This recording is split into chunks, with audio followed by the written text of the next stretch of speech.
नमस्कार दोस्तों, आप सभी का स्वागत है ऑनलाइन कक्षा के हमारे चैनल में। और आप जानते हैं हम इससे पहले अलंकार पढ़ रहे थे, जिसमें हमने 3 अलंकार पढ़ लिए थे: समासयुक्ति, विभावना और व्यतिरेक। और उसी क्रम में आज हम चौथा अलंकार पढ़ेंगे, जो है हमारा व्यतिरेक।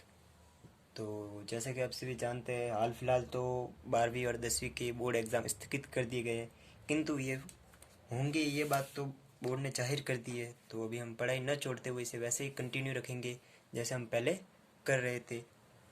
तो चलिए शुरू करते हैं हमारा व्यतिरेक अलंकार। तो जैसे कि आप सभी जानते हैं, हम सबसे पहले जो है वो शब्द को समझते हैं। तो आज इसी शब्द को समझते हैं। तो शब्द दिया हुआ है व्यतिरेक। तो इनको हम पहले 2 भागों में बांट देते हैं। एक तो मान लेते हैं हम व्यय और दूसरा तिरेक। तिरेक मतलब अतिरेक। तो एक हमारा शब्द हो गया व्यय और दूसरा हमारा हो गया अतिरेक। तो जो व्यय है, व्यय का अर्थ क्या होगा? व्यय जैसे कि हम अगर कोई भी चीज खर्च करते हैं तो उसे हिंदी भाषा में क्या कहते हैं? व्यय करना। उसको हम हिंदी में कहते हैं व्यय। तो आप वही अर्थ यहाँ पे समझ लीजिए कि हम यहाँ पर कोई चीज व्यय कर रहे हैं, और व्यय करने से क्या होगा? कम होगा। तो एक तो हमारे यहाँ हो गया कम, और दूसरा है अति। अति का मतलब क्या होता है? बढ़ना।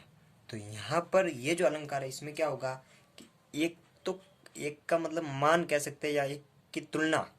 एक तो होगा कम, यानी एक का तो होगा अपकर्ष और दूसरे का होगा उत्कर्ष। तो किसका अपकर्ष होगा और किसका उत्कर्ष होगा, ये हम देख लेते हैं। जैसे कि आप जानते हैं, अलंकार में हम 2 चीज़ों का नाम लेते हैं। एक होता है उपमान। क्या होता है? उपमान। और दूसरा होता है उपमेय। उपमेय। एक होता है हमारा उपमान और एक होता है हमारा उपमेय। तो इसके अंदर जो उपमान है, उपमान का होगा अपकर्ष। अपकर्ष यानी इसका जो मान है वो घटेगा, जबकि जो हमारा उपमेय होगा इसका होगा उत्कर्ष, यानी जो इसका मान है वो बढ़ेगा। जैसे कि अगर समझ लीजिए, मैं इस उपमान की तुलना उपमेय से करूं, तो उपमान को तो मैं दिखाऊंगा कम, यानी इसमें इतनी ज़्यादा कैपेसिटी नहीं है, या ये थोड़ा कम है। जबकि अपमेय को मैं बहुत अधिक बढ़ा चढ़ा के इसकी बात करूंगा। तो उपमान और उपमेय। तो हमारा जो उपमान होता है, उपमान क्या होता है? जिससे कि हम तुलना करते हैं। जिससे हम तुलना करते हैं। जैसे कि समझ लीजिए, अगर मैं किसी की तुलना करूं कि वो कमल, उसकी आंखें कमल जैसी है, तो मैं तुलना किससे कर रहा हूँ? कमल से। तो जिससे हम तुलना करते हैं वो तो हो गया हमारा उपमान।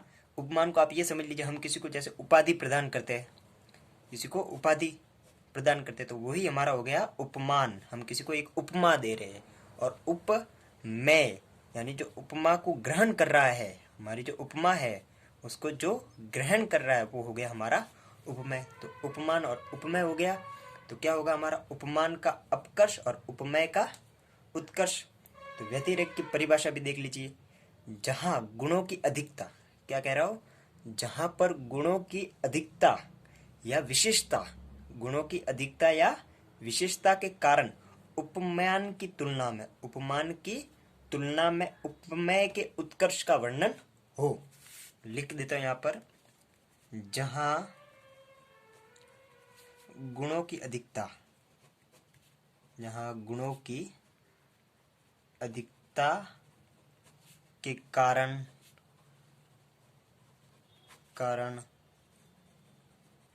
उपमान की तुलना में उपमेय का उत्कर्ष हो। उपमेय का उत्कर्ष हो, यानी जहां गुणों की अधिकता के कारण उपमान की तुलना में उपमेय को अधिक विशेष दिखाया जाता हो। जहां गुणों की अधिकता के कारण उपमान की तुलना में उपमेय को अधिक विशेष दिखाया जाता हो। तो आपको परिभाषा याद हो गई होगी। तो परिभाषा, जहां गुणों की अधिकता के कारण उपमान की तुलना में उपमेय के उत्कर्ष का वर्णन हो। देखिए दोस्तों, परिभाषा आप अपने मन से भी लिख सकते हैं। अगर आपको ये जो कॉन्सेप्ट है वो अगर आपका क्लियर हो गया होगा, तो मेरे हिसाब से आपका कॉन्सेप्ट क्लियर हो ही चुका होगा, क्योंकि हमने पहले सबसे पहले व्यतिरेक शब्द को ही समझ लिया था। व्यय यानी एक कम होगा और अति यानी एक बढ़ेगा। व्यय कौन सा कम होगा? उपमान कम होगा, उपाधि जो है वो कम होगी, और उपमेय है वो हमारा बढ़ेगा, यानी जो ग्रहण कर रहा है वो बढ़ेगा। तो भी इसका एक उदाहरण के माध्यम से हम समझ लेते हैं।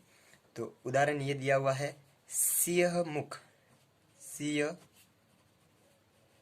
मुख, शरद कमल, सिंह मुख शरद कमल जिमि किमि कही जाए, सिंह मुख शरद कमल जिमि किमि कही जाए। निशि मलिन रहत वह, निशि मलिन रहत वह, निशिदिन यह विकसाए, निशिदिन यह विकसाए। तो देखिए ये इसका उदाहरण है। तो उदाहरण याद करने के लिए आपको उसे थोड़ी अच्छी अगर लय में आप किसी भी चीज को गाएंगे तो आपको वो जल्दी से याद होगा। तो क्या है हमारा, सिंह मुख शरद कमल जिमि किमि कही जाए, सिंह मुख शरद कमल जिमि किमि कही जाए, निशि मलिन रहत वह निशिदिन यह विकसाए। सिंह मुख शरद कमल जिमि किमि कही जाए, निशि मलिन रहत वह निशिदिन यह विकसाए। तो इसका अर्थ समझ लेते हैं। जैसे कि आपको देखिए यहाँ पे तो एक तो हो गया सिंह मुख और एक हो गया कमल। यहाँ पे हमारे पास सिंह मुख है और एक हमारा है कमल। ये जो सी है इसका मतलब है सीता और कमल का तो मतलब आप जानते ही है। तो अब आप बताइए इसमें से उपमेय कौन सा होगा और उपमान कौन सा होगा। तो जैसे कि अगर हम किसी की तुलना ऐसे तो कर नहीं सकते कि कमल है वो तुम्हारे जैसा दिखता है, ये तो तुलना करते नहीं। हम क्या तुलना करते हैं कि तुम कमल की तरह दिखते हो। तो हम जिससे तुलना करते हैं वो तो हो गया हमारा उपमान, और जिसकी तुलना करेंगे वो हो गया हमारा उपमेय। तो सीता हमारा है उपमेय और कमल हमारा है उपमान। तो हमने क्या कहा था, उपमान की तुलना में उपमेय को और अधिक दिखाया जाएगा। तो इसका अर्थ ये है कि सीता का मुख जो कमल है वो तो दिन ब दिन क्या कहते हैं मलिन, यानी कि वो मतलब जो फलता फूलता नहीं है, यानी वो मुरझाता जाता है। क्या होता है, कमल तो दिन प्रतिदिन मुरझा रहा है या मुरझाता जाता है, जबकि सीता का मुख तो दिन प्रतिदिन और खिलता जाता है। तो यहाँ पे एक तो उसकी तुलना कमल से की गई है और उसमें भी कमल को तो कम सुंदर दिखाया गया है। यानी कमल को तो दिखाया गया है कि तुम इतने विकसित नहीं होते, तुम इतने खिलते नहीं हो, तुम तो दिन ब दिन मुरझा जा रहे हो, जबकि सीता दिन प्रतिदिन और विकसित होती जा रही है। तो ये हो गया पहला उदाहरण। अब इसके अलावा एक और उदाहरण हम देख सकते हैं। तो दूसरा उदाहरण है हमारे पास शरद चंद्र। शरद चंद्र की कोई समता, शरद चंद्र की कोई समता, राधा मुख से है ना, राधा मुख से है न, दिन मलिन, दिन मलिन वह घटता बढ़ता, मलिन वह घटता बढ़ता, यह विकसित, यह विकसित दिन रैन, यह विकसित दिन रैन। तो यहाँ क्या बताया हुआ है, शरद चंद्र की कोई क्षमता राधा मुख से है न, दिन मलिन वह घटता बढ़ता, यह विकसित दिन रैन। यहाँ पे भी वही बात है, शरद चंद्र यानी जो चंद्रमा है उसकी क्षमता किससे, राधा के मुख से। तो यहाँ पे एक तो राधा के क्या बताया गया है कि शरद चंद्रमा की कोई क्षमता राधा से है ही नहीं। जो चंद्रमा है उसकी क्षमता तो हम राधा से कर भी नहीं सकते। क्यों, क्योंकि चंद्रमा तो दिन ब दिन घटता है, कभी बढ़ता है, कभी घटता है, कभी बढ़ता है, जबकि राधा का मुख जो है वो दिन ब दिन विकसित ही होता जाता है। तो ये यहाँ पे हमने दो उदाहरण देख लिए, इसकी परिभाषा देख लिया और शब्द का अर्थ समझ लिया। तो एक बार जल्दी से इसको वापस से देख सकते हैं। व्यतिरेक, इसका दो अर्थ निकलेंगे, व्यय और अति, यानी कि बढ़ना। व्यय किसका होगा, उपमान, यानी जिससे हम तुलना करेंगे वो घटेगा और जिसकी तुलना करेंगे वो बढ़ेगा।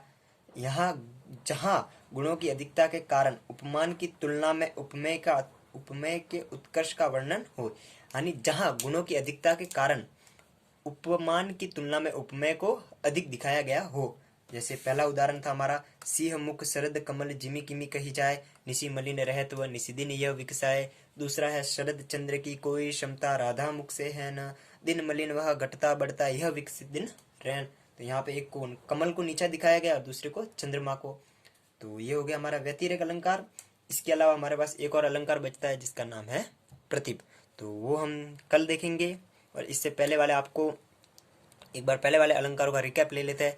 जैसे सबसे पहले हमने पढ़ा था अन्योक्ति, अन्य धन उक्ति, यानी बात किसी की कर रही है लेकिन वो मुख्य रूप से किसी और पे होगी, यानी एक प्रकार से व्यंग्य माध्यम से बात जहाँ होती है वहाँ नियुक्ति अलंकार, फिर समासयुक्ति यानी जहाँ उपमेय और उपमान दोनों का एक साथ वर्णन कर दिया जाए, यानी जो अन्य व्यंग्य के माध्यम से होगा लेकिन दोनों का ही एक साथ में वर्णन हो जाए, वहाँ समासयुक्ति। और तीसरा हमारा था विभावना, यानी जहाँ बिना कारण के ही कोई बात हो जाती है वहाँ विभावना। अन्योक्ति का उदाहरण हमारे पास यह था, माली आवत देख के कलिय न करी पुकार, फूले फूले चुन लिए काली हमारी बार। जबकि विभावना का यह था कि रहीमन पानी राखिए बिन पानी सब चून, पानी गए न उबरे मोती मानुस छून। और फिर बचा हमारा समासोक्ति जिसका उदाहरण यह था, जिसका उदाहरण सिंधु सेज पर धरा वधु अब तनिक संकुचित बैठी की, प्रलय निशा की हलचल स्मृति में मान किए कुछ ऐठी सी। जहाँ पर क्या धरा वधु यानी वधु और धरा दोनों का एक साथ वर्णन हो गया था। तो इसी के साथ हमारा व्यतिरेक अलंकार समाप्त, और कल हम बात करेंगे प्रतिप अलंकार पे, जो कि हमारे कुल मिला के 5 अलंकार है और पांचों अलंकार हमारे हो जाएंगे 8 नंबर के। तो इस बार हमारे बोर्ड में 8 नंबर पूरे फिक्स है। अब इसमें से चाहे कोई छोटा प्रश्न पूछो या कोई बड़ा प्रश्न पूछो, आप उसके उत्तर आराम से दे सकते हैं। तो धन्यवाद, फिर मिलते हैं अगली वीडियो के साथ।